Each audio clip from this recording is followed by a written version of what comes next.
Martial arts defines, I think, every aspect of my life. There's so much more that you get out of martial arts than the fighting. Fighting is probably 10% of it.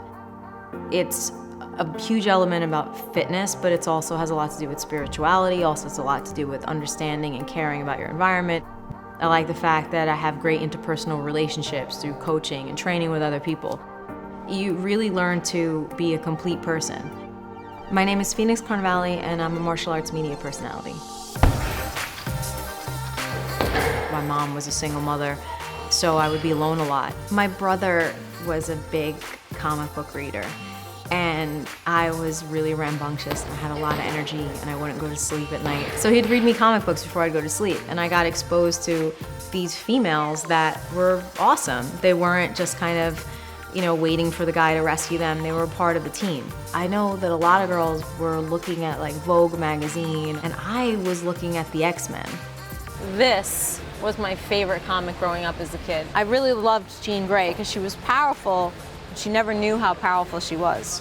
I absolutely love Princess Leia. She gets rescued in the first one, but in Return of the Jedi, she actually rescues Han. Princess Leia was the only princess I ever wanted to be. After high school, I noticed that I was just, starting to gain weight. I was not comfortable with the idea of working out in front of people because I had asthma. So I started with at-home workout videos. I started to get more confident. Then I started martial arts, so I started having asthma attacks. Someone at the karate school when I first started said there's a guy, his name is Boss Rutan. He's a professional fighter and he has asthma and he's the best in the world.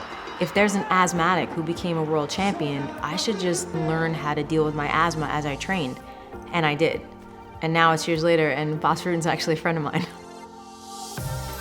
The coolest thing about certain superheroes is that there were average people who had to deal with whatever issue. I kind of felt like my own personal superhero when I was able to deal with my own asthma. I took a shot.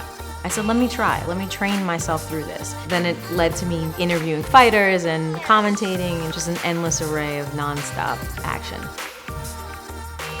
There's times in life that things are a struggle and you have to push past that.